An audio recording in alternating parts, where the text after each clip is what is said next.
So when we are planning to do the client copy, suppose within the system or outside of the system, take an example. So this is the one client, any client to any client, we can perform the client copy. Okay. Source to target from is any client to is any client. So we can perform the client copy here. So, but here, when you are performing source to target, what will happen?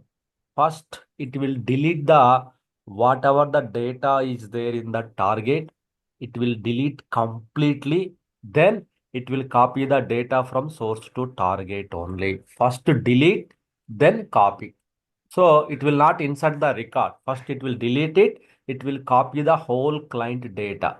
But your client is the new client. If there is no data, if your client is new client, there is no data here. Instead of your copying from new client should be here. The already data existing client should be here. But if you do the reverse order, what will happen? The empty data, whatever the empty client is there, that data will come to here. Then first of all it is deleting, right? Then it's trying to insert the record, there is no data, then client copy will get finished.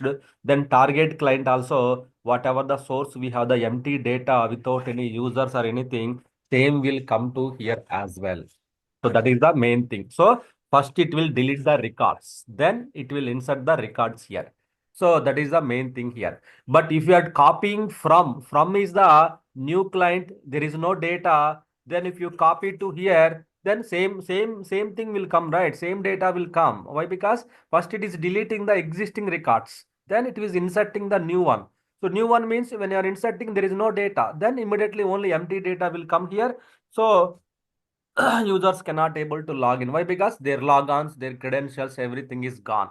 So that's what here happened in the 100 client as well. As I see here in the 100 client, see here our guys, see here 123, not sure who created. So then they are copied to the target client is the 100 client.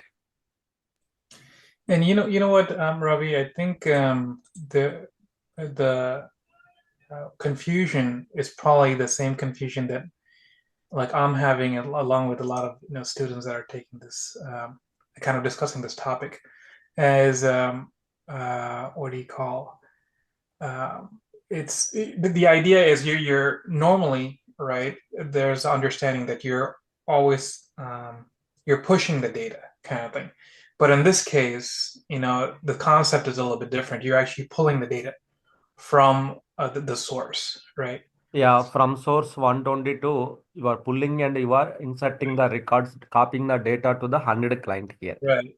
Which means it will not insert existing record. Existing lines will be deleted. You see, deleted lines, which is deleted. It will delete the existing lines in the target client and it will insert the lines. Then whatever the data is there in the here, it will be inserted. So if there is no data, nothing will be inserted. It will be empty. So that's why you see only 20,000 lines are inserted. So that's what. My next question, like, does it overwrite the, the data when it's doing that? And you're saying it does. It deletes it, and then it puts the new data, whatever it is, there. Right. Okay. So now we need to find out the in which client we copied from 100 to different, so that I can recopy the data here. So this is yesterday's and 27.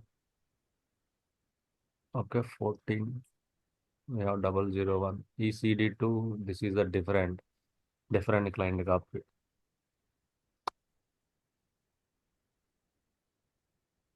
SAP underscore user. This is 105.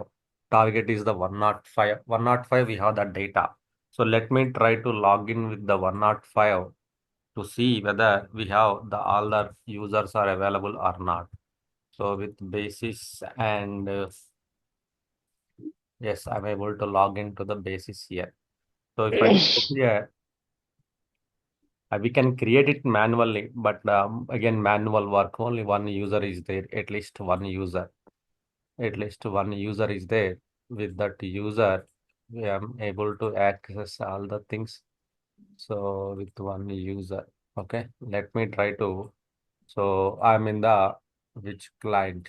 I'm in the which client here? 100 client. So what I will do here, will go to SCCL. So we have the data in the 105 client. You should not select 105 here. Okay. So normally this should not be the source, should not be the source, should not be the new client here, right? So then it should be the existing data. You need to pull the existing data from existing client to new client. That is the concept. If you are pulling from the so new client to existing client, what will happen? Data will be corrupted. Data will be corrupted. If you do same thing in the real time, this is a big fishy in the real time here, which means so the customer will not be happy with it. They will question our capabilities and everything here in the next in the real time. So why? Because so it's a very important client copy. So it's carefully we have to perform which client you logged in, from where to where you are pulling the data. So in the target client, do you need to take the any backup before fulfilling that? These things are very important here. So that's the reason.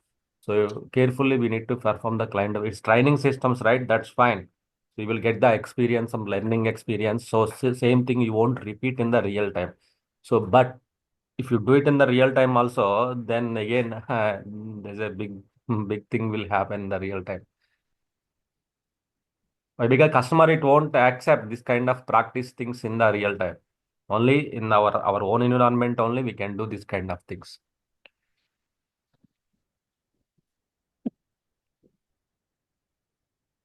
Instead of thinking as like a target and a destination, a nice way of thinking would be always log into the system where you want the new data to go, right?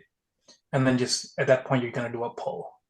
So I think that would lessen, at least that's lessening the confusion Right. for me from that perspective.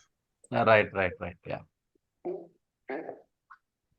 Yeah. At least I logged into the this client here. Fine. Because this 100 client mostly using by the our guys only. As I said, most of the users are using the 100 client. If the 100 client and same user they are using, if that user have something happens to that user, then I will get lot of pings and calls from others saying that I'm unable to log into the 100 client ECD. So something is happened, something like that. So let me check in the this one as well. The main thing is the in the default clients, these two users should be able to log it. Then only so we are good here. Yeah, we are able to log it. So that's fine. That is fine here now. For now, it's okay. Okay, so that's why normally to avoid this kind of after the mistake, if you think it out, that is mistake only, right? We cannot revert back that mistake.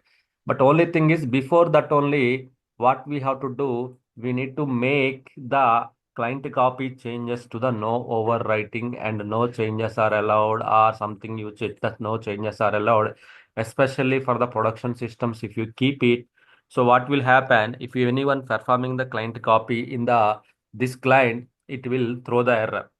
Suppose if I'm trying to do the client copy here, then immediately it will throw like the client is locked by the data import, so you cannot log it. Then immediately the session will be cancelled, which means you cannot do any client copies in the 100 client for now.